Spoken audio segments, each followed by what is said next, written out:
we are excited to get after these major jumbo perch in Lake Cascade. You know, these fish roam a lot. They're always on the move. We're going to help you break down everything you need to know about catching these yellow perch.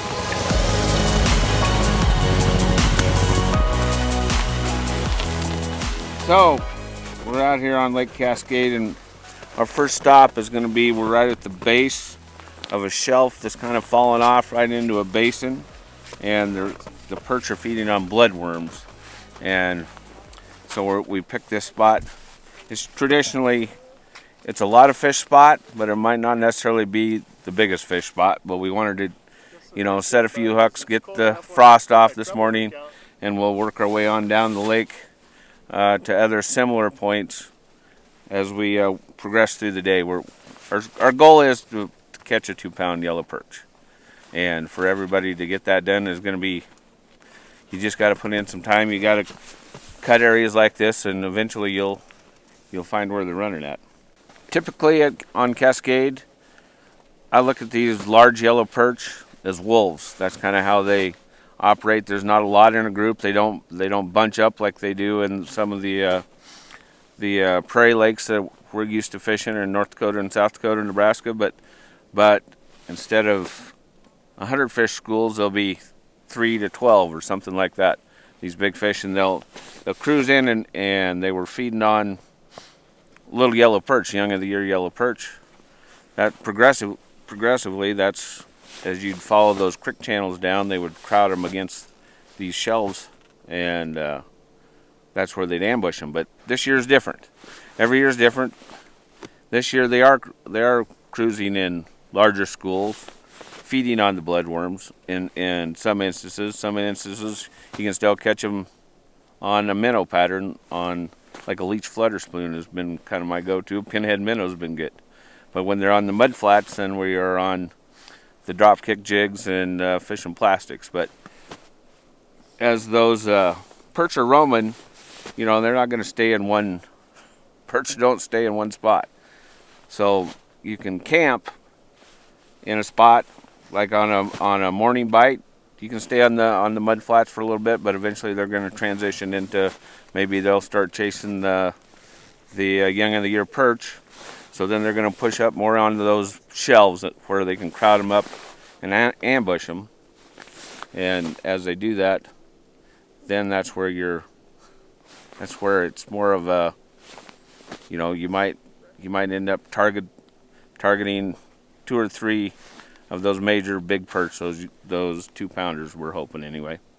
So we got the guys behind me. They're rigged up, ready to go. This is our first stop. Like I said, we'll start here in the mud flap and get after them, and from there we'll progress down the lake.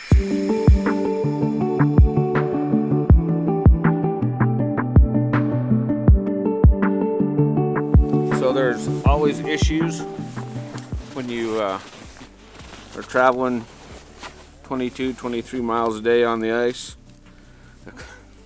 Sometimes the equipment takes a beating. In fact, all the time the equipment takes a beating. So every time I start the day, I'm going to retie my lure. I don't know how much line has been damaged on the trip out, so I just start it that way. That way I know when that 2-pounder shows up, I'm not going to break off.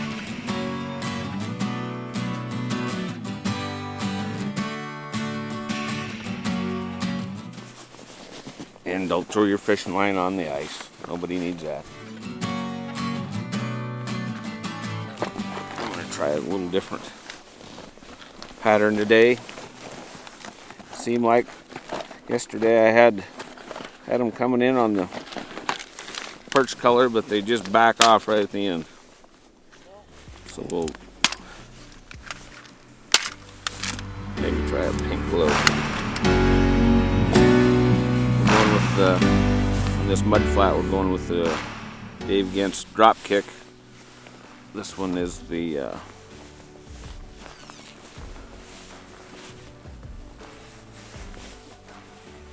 pink swirl pattern. And that actually caught my largest fish yesterday. A pound 61.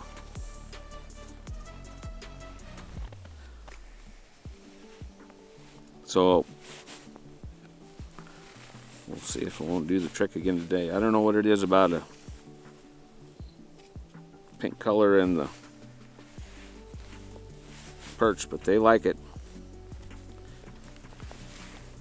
So we're this first stop on these bloodworms. A lot of times, and I'll even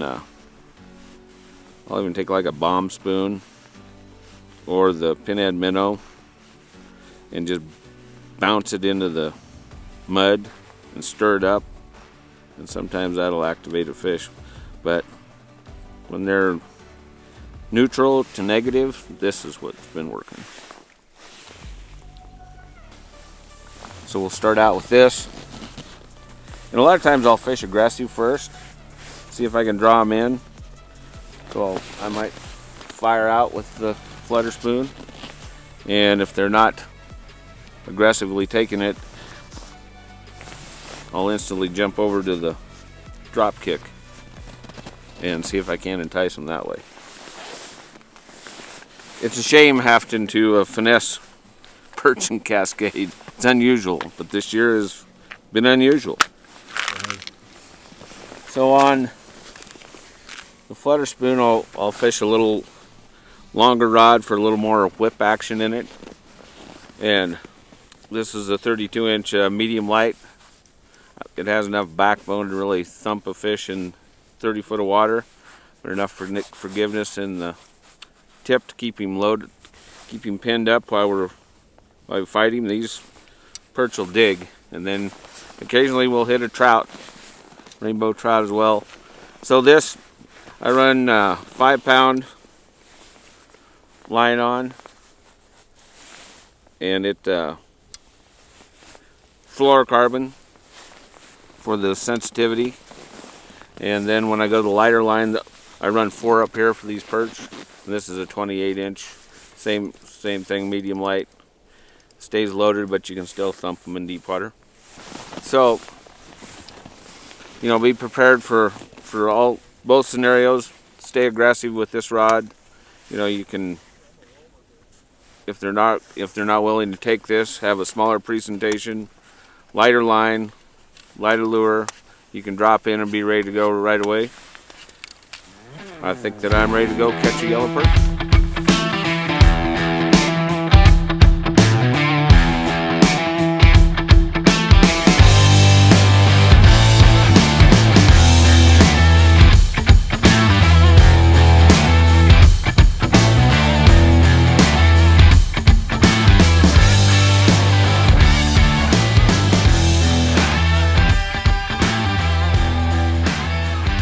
So all we're finding is little fish, we call them zippers, up and down, not the fish we're after. So we're going to make a move up the lake to find another spot that we've looked at on the maps, we've studied them, and kind of like it's where 2 creeks come together, and it's kind of a point. And we found kind of a soft bottom related to what I'm calling is a tier. So we've got a base of the creek, and then it goes up a tier, and we're right at the hard edge, soft bottom, and then hard edge, and those perch are running that. We caught some really nice fish there yesterday. We're going to go see if they're back there again. Starting at the midday run. Hopefully we'll find them.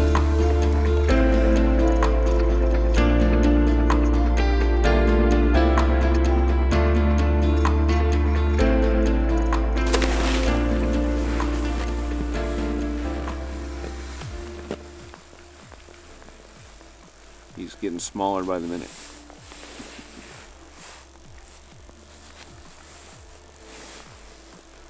Well, that's not what we came for. He liked the waxworm.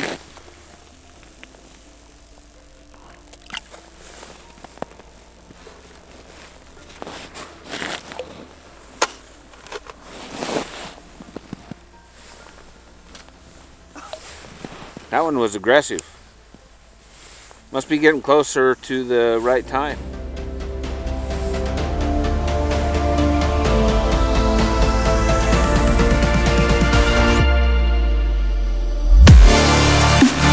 Thanks, Dusty.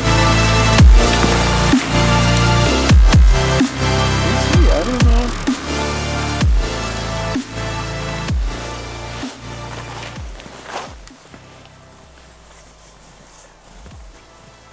Come on up, man. Come and say hi. Hey, you should have showed up an hour ago. That's a decent one. There you go. There's a dandy. Right there. Lake Cascade Perch. It doesn't get any better than this.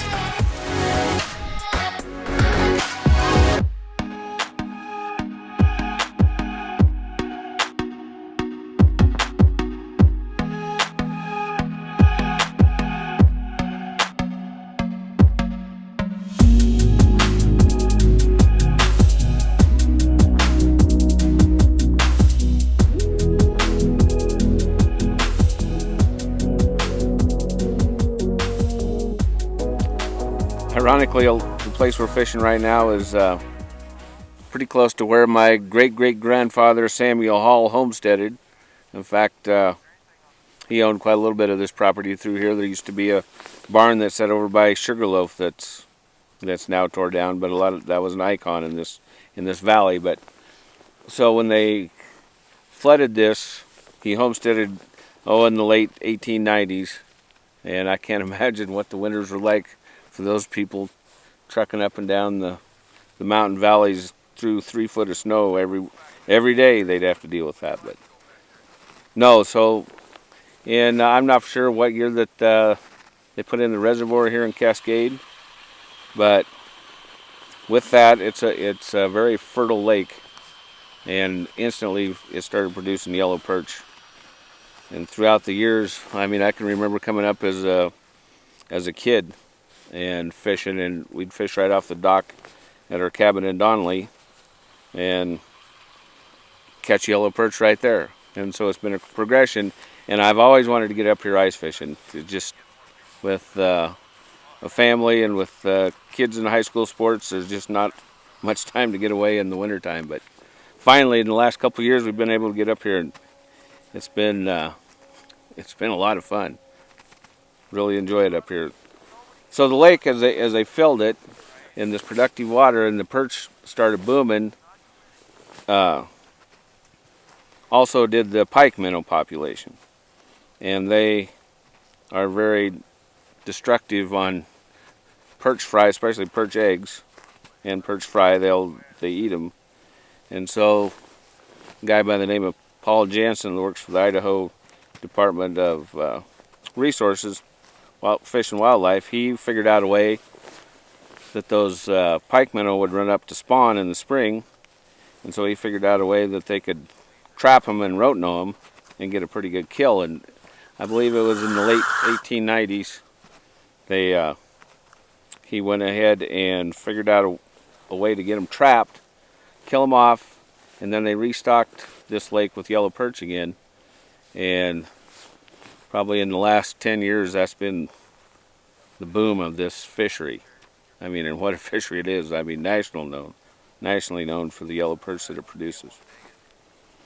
And that's what brought us back to Idaho the last 3 years running, is these perch. Beautiful fish. And what a setting to do it in. It doesn't get any better than this. It's probably 35 degrees. We're getting the suntan, not a breath of wind. Beautiful country. Oh, look at that beautiful Cascade, Idaho perch. That's what we drove all the way out here for. I mean, we started out with bloodworms. They started chasing minnows later on. They were riding higher in the water column, became more aggressive. We tagged this fish on a pinhead minnow. That's the way at the end of the day.